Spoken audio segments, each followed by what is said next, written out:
எதிர்கட்சி தலைவராக இருக்கக்கூடிய திரு பழனிசாமி அவர்களுக்கு கம்யூனிஸ்டுகள் மேல திடீர்னு பாசம். அடிமைத்தனத்தை பற்றி பழனிசாமி பேசலாமா? நான் கேட்க விரும்பும்போது, கம்யூனிஸ்ட் தலைவர்களை விட நீங்க என்ன அதிகம் தியாகம் செஞ்சிட்டீங்களா? நம்முடைய எழுச்சி தலைவர் திருமாவளவனை விட நீங்க என்ன பெரிய தியாகம் பண்ணிட்டீங்களா? அமலாக்கத்துறையை வச்சு தங்களுக்கு ஒத்து வராத எதிர்கட்சிகளை மிரட்டுவாங்கன்னு சொன்னோம். அமைச்சராக இருக்கக்கூடிய நம்முடைய பெரியசாமியோட வீட்டுல ரெய்டு நடத்துறாங்க. உறவினர் வீட்டுல ரெய்டுன்னு ஒண்ணு ஓடி வந்து கூட்டணியில சேர்ந்து நாங்க என்ன பழனிசாமியா எங்களை மிரட்ட நினைச்சவங்க தான் இப்ப மிரண்டு போயிருக்காங்க. நம்மோட இந்த ஒற்றுமைதான் பலருடைய கண்ணை உறுத்தி கொண்டிருக்கிறது. எப்படிப்பட்ட போலி செய்திகள் எல்லாம் பரப்புனாலும் இவங்கெல்லாம் ஒற்றுமையா இருக்கிறாங்கன்னு வாயில வயிற்றுல அடிச்சுக்கிறது போல புலம்பிக்கிட்டு இருக்கிறாங்க. இந்திய கம்யூனிஸ்ட் கட்சியின் 26வது மாநில மாநாடு மூலமாக செங்கோடி தொடர்களான உங்க எல்லோரையும் சந்திக்கிற வாய்ப்பை எனக்கு ஏற்படுத்தி தந்திருக்கக்கூடிய என் அன்புக்குரிய தோழர் முத்தரசன் அவர்களுக்கு முதலில் என்னுடைய இதயபூர்வமான நன்றியை நான் தெரிவித்துக் கொள்ள விரும்புகிறேன். அவரே குறிப்பிட்டு சொன்னார், அண்மையில் நடந்த காலந்தோறும் கம்யூனிஸ்டுகள் நூல் வெளியீட்டு விழாவில் உங்க எல்லாரையும் சந்திக்கணும்னு நான் நினைச்சேன். அதற்காக ஒப்புதலையும் நான் தந்திருந்தேன். ஆனால் உடல்நிலை காரணமாக வர முடியல என்கிற அந்த வருத்தத்தை தீர்க்கக்கூடிய வகையில் இன்றைய நாள் அமைந்திருக்கு.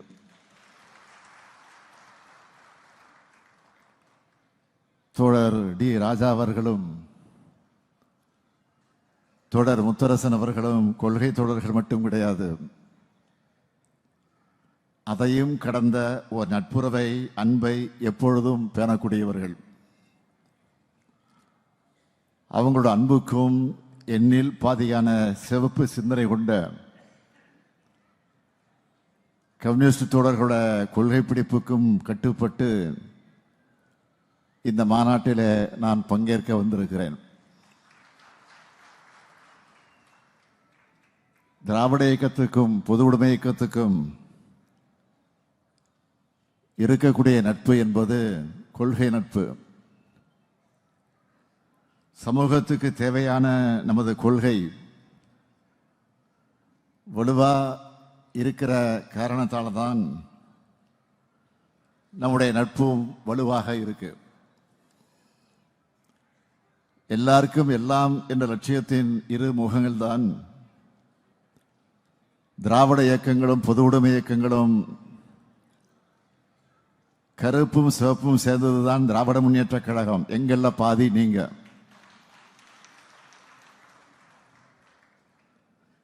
இந்த கொள்கை உறவோட ஆழத்தை தலைமுறைகள் கடந்தும் நாம சொல்லணும். அப்போதான் பல தலைமுறைகள் காக்கப்படும். கொள்கை முரண்கள் ஒருபோதும் கொள்கைக்கு எதிரிகளுக்கு இடம் கொடுத்து விடக்கூடாது.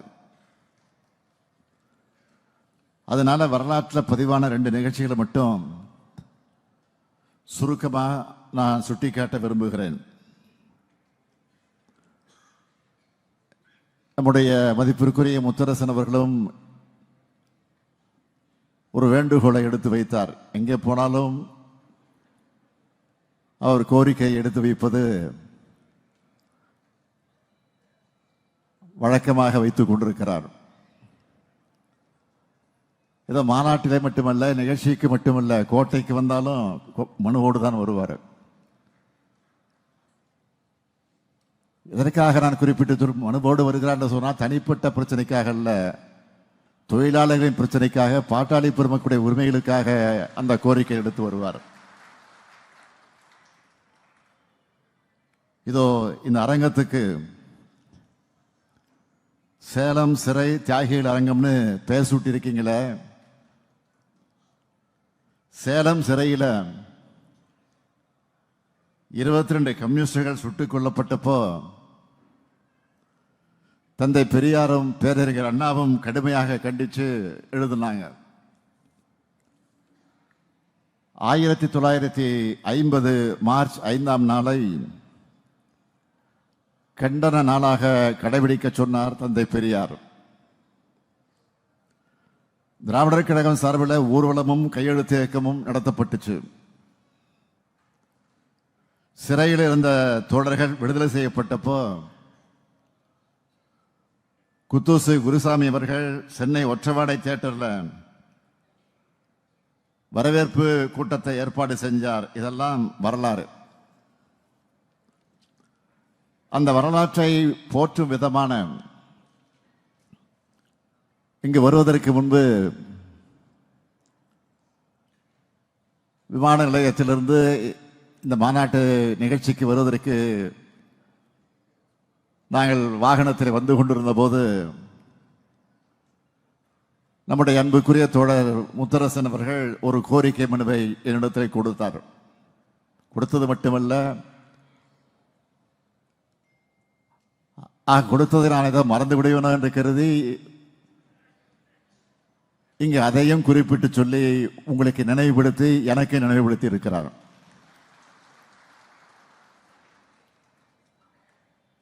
அண்ணன் முத்தரசன் அவர்கள் கேட்டு எதையும் நான் தட்டி கழித்தது கிடையாது. முடியாது என்று நான் சொல்ல முடியுமா? ஒவ்வொரு மாநாட்டிலும் ஒரு கோரிக்கை வைக்கப்படுகிறது, அதுவும் நிறைவேற்றப்படுகிறது. ஆகையால் இந்த மாநாட்டில் வைத்த கோரிக்கை சேலத்தில் சிறை தியாகிகள் நினைவாக விரைவில் ஓர் மணிமண்டபம் அமைக்கப்படும்.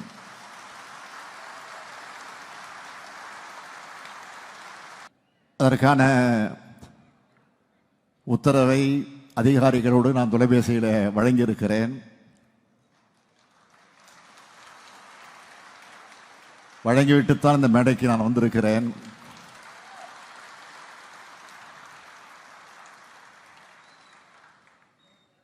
நாளையிலிருந்து இந்த பணி தொடங்கப்பட இருக்கிறது.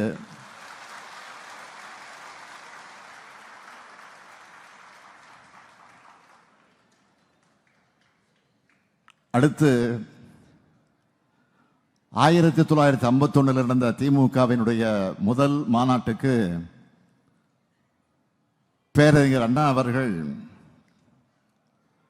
தோழர் ஜீவா அவர்களைத்தான் அழைச்சார். அன்றைக்கு அண்ணா என்ன சொன்னார்னா, பெரியாரும் நானும் ஜீவாவும் ஒரு இடத்திலிருந்து பணிபுரியக்கூடிய காலம் எதிர்காலத்தில் வரும். அது பொது உடைமை முகாமாக பெயர் மாற்றப்படும். அந்த முகாமில் திராவிட என்ற அடைமொழி இடம்பெற வேண்டும் என்று குறிப்பிட்டு சொன்ன பேரறிஞர் அண்ணாவுடைய எண்ணம் இந்த மேடையில் நிறைவேறி இருப்பதாகத்தான் நான் கருதுகிறேன்.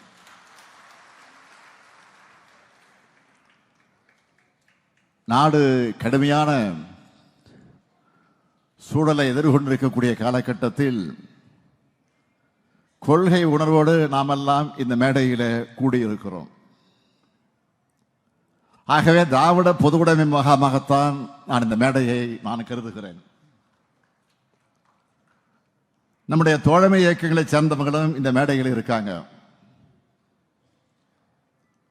நம்மோட இந்த ஒற்றுமைதான் பலருடைய கண்ணை உறுத்தி கொண்டிருக்கிறது. என்னடா எத்தனை சதி செஞ்சாலும், எவ்வளவு குழப்பம் ஏற்படுத்தினாலும், எப்படிப்பட்ட போலி செய்திகள் எல்லாம் பரப்பினாலும் இவங்கெல்லாம் ஒற்றுமையா இருக்கிறாங்களன்னு வாயில வயிற்றில் அடிச்சுக்கிறதோட புலம்பிக்கிட்டு இருக்கிறாங்க. அதுலேயும் எதிர்கட்சி தலைவராக இருக்கக்கூடிய திரு பழனிசாமி அவர்களுக்கு கம்யூனிஸ்டுகள் மேல திடீர்னு பாசம், குபீர் பாசம் பொத்துக்கிட்டு வந்திருக்கு. அடிமைத்தனத்தை பற்றி பழனிசாமி பேசலாமா?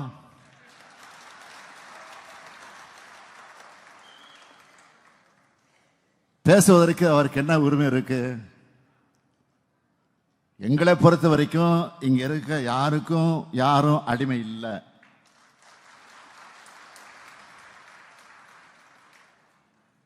அடிமைத்தனத்திற்கு எதிராக கிளர்ந்தெழுந்த இயக்கம்தான் இங்க இருக்கக்கூடிய இயக்கங்கள். திராவிட இயக்கமும் கம்யூனிஸ்ட் இயக்கமும் அதை பற்றி கொள்கைகளை பற்றி தெரியாத பழனிசாமி அவர்கள் விரக்தியில வாய்க்கு வந்ததெல்லாம் பேசுறாரு. அவருக்கு தெரிஞ்சது அவ்வளவுதான். அதுக்காக நம்மோட கூட்டணி தலைவர்களை மோசமா, மிக மிக மோசமா கொச்சைப்படுத்துறாங்க. நான் கேட்க விரும்பும்போது, கம்யூனிஸ்ட் தலைவர்களை விட நீங்க என்ன அதிகம் தியாகம் செஞ்சிட்டீங்களா?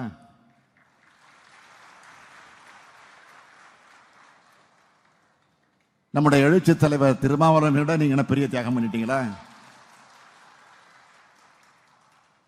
இங்க இருக்கக்கூடிய தலைவர்களை விட எதிலையாவது ஒரு இடத்துல நாங்க மிஞ்சி தியாகம் பண்ணிருக்கணும் உங்களால் நிரூபிக்க முடியுமா?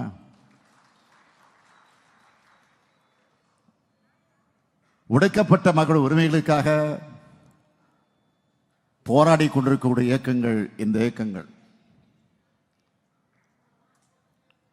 அவங்களுக்கு இருக்கிறது மக்கள் மீதான உண்மையான அக்கறை இல்ல, பிரச்சனைகளுக்கு தீர்வு காண வேண்டும் என்ற அக்கறை அவங்களுக்கு இல்ல. அதனுடைய நோக்கமும் அவங்களுக்கு கிடையாது. பொழுதுவாரை தூற்றி அவதூறுகளை பரப்பி நம்ம கூட்டணி தலைவர்களை கலங்கப்படுத்தணும், எப்படியாவது கூட்டணியில விரிசல் ஏற்படுத்தணும் என்கிற மலிவான நோக்கத்தோடு இன்னைக்கு கலஞ்சிக்கிட்டு இருக்கிறாங்க. நாங்க கூட்டணியில் இருக்கோம். கூட்டணியில் இருந்தாலும் நியாயமான கோரிக்கைகளை, விமர்சனங்களை வைக்க கம்யூனிஸ்ட் தோழர்கள் ஒருபோதும் தவறியது கிடையாது. நாங்களும் அவங்களுடைய கோரிக்கைகளை என்றைக்கும் புறக்கணித்தது கிடையாது.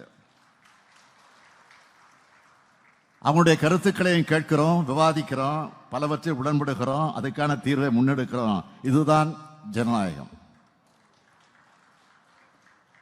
அதனாலதான் தோழமை புரிதலோடு எங்களுடைய கூட்டணி பயணம் தொடர்ந்து கொண்டிருக்கிறது.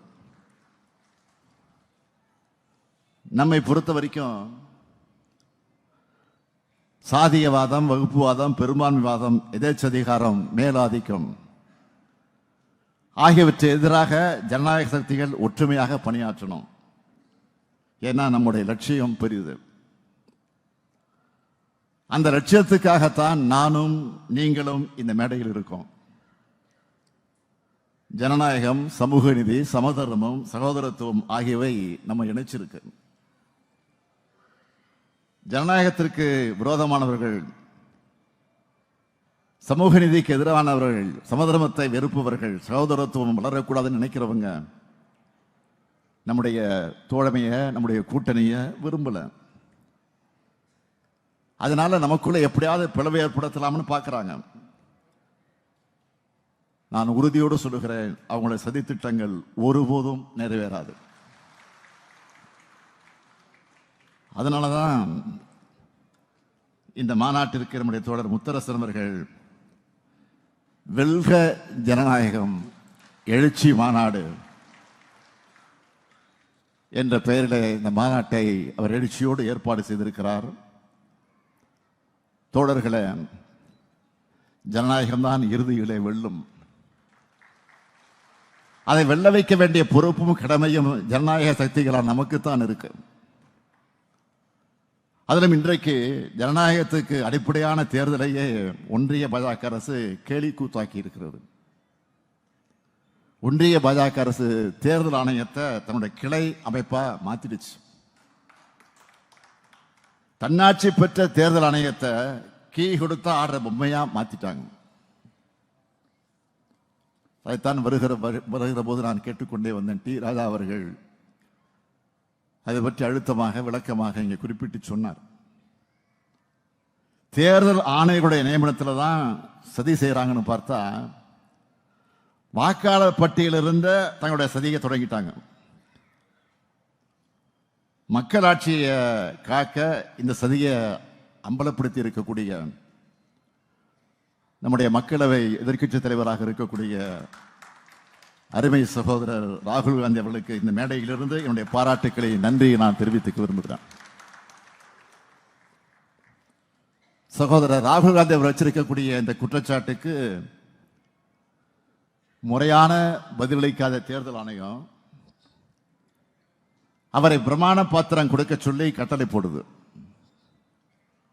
தேர்தல் நடைமுறைக்கு அடிப்படை ஆவணமே வாக்காளர் பட்டியல் தான். அதை துல்லியமாகவும் தவறுகள் இல்லாமலேயும் தயாரிக்கிறது தான் சுதந்திரமான நேர்மையான தேர்தலுக்கு முக்கியம். அதை கூட தேர்தல் ஆணையத்தால் சரியாக செய்ய முடியாதா? அரசியல் சட்டம் வழங்கியிருக்கக்கூடிய கடமையிலிருந்து தேர்தல் ஆணையம் தவறிடுச்சு. தமிழ்நாடு உள்ளிட்ட பிற மாநிலங்களில் தேர்தல் நடைமுறைகள் தொடங்கிறதுக்கு முன்னாடி சுதந்திரமான நேர்மையான முறையில் வாக்காளர் பட்டியலை சரிபார்த்து உறுதிப்படுத்துகிற பணியை தேர்தல் ஆணையம் நிறைவேற்றணும். ஒன்றியத்தில் பாஜக அரசு அமைஞ்சா என்னவெல்லாம் நடக்கும்னு நாம் எச்சரித்ததெல்லாம் இப்போ நடந்துகிட்டு இருக்கு. இந்தி மொழியை கட்டாயமாக்குறது, சமஸ்கிருதம் மேல இருக்கக்கூடிய பற்றால நாம சொன்னதை உண்மையாக்கி இருக்கு. பட்டப்படிப்பு படிக்காமலேயே பாரம்பரிய குருகுலத்தில் படிச்சு, நல்லா கவனிங்க, பாரம்பரிய குருகுலத்தில் படிச்சவங்க ஐஐடியில் நிறுவனங்கள்ல மாசம் 75,000 ரூபாய் உதவித்தொகையோடு சேரலாம்னு திட்டம் கொண்டு வந்திருக்கிறாங்க. RSS அமைப்பை முன்னிலைப்படுத்துவாங்கன்னு சொன்னோம். இப்ப நாட்டோட பிரதமரை விடுதலை நாள் உரையில RSS குழந்தை பேசி இருக்கிறாரு. அரசு வெளியிடக்கூடிய படங்கள்ல விளம்பரத்தில் அண்ணல் காந்திக்கு மேல சர்வர்கர் படம் இன்னைக்கு இருக்கு. இதுதான் இன்றைய அவல நிலை. அமலாக்கத்துறையை வச்சு தங்களுக்கு ஒத்து வராத எதிர்க்கட்சிகளை மிரட்டுவாங்கன்னு சொன்னோம். தொடர்ந்து நடத்துறாங்க, பார்த்துக்கிட்டே இருக்கணும். இன்னைக்கு அமைச்சராக இருக்கக்கூடிய நம்முடைய பெரியசாமியோட வீட்டில் ரெய்டு நடத்துறாங்க.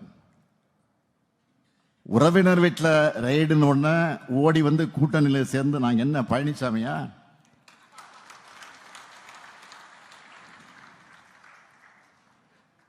எங்களை மிரட்ட நினைச்சவன தான் இப்ப மிரண்டு போயிருக்காங்க. இதை விட மோசமான அணுகுமுறையெல்லாம் பார்த்த இயக்கம்தான் திமுக. நெருப்பாற்றில நீந்தியே பிழைக்கப்பட்டவங்க நாங்க. உங்களுடைய எண்ணம் எந்த காலத்திலையும் நிறைவேறாது. வழக்கம் போல தமிழ்நாட்டு மக்கள் உங்களுக்கு தோல்வியைத்தான் கொடுப்பாங்க.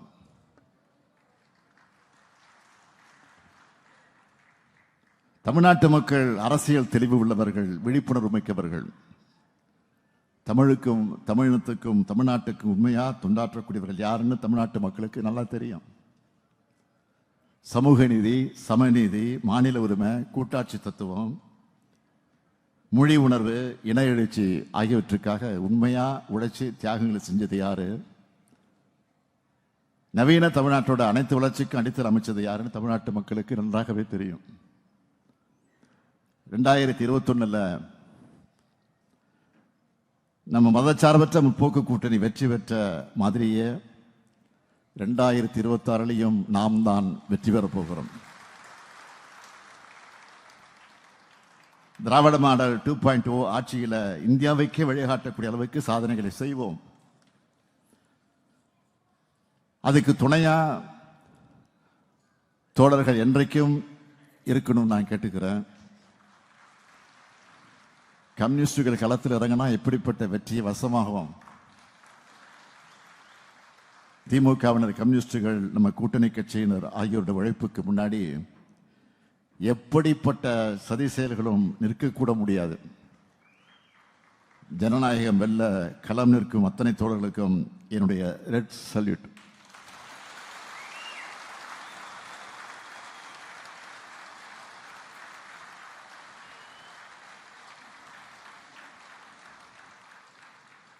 இன்றைக்கு ஆட்சியை பொறுத்த வரைக்கும் எல்லா துறைகளிலும் முதலிடம் முதலிடம் முதலிடம் என்று ஏதோ நாங்கள் சொல்லல, ஒன்றியத்தில் இருக்கக்கூடியவர்களை ஆய்வு செஞ்சு இன்றைக்கு அந்த ஆய்வை வெளியிட்டுக் கொண்டிருக்கிறது.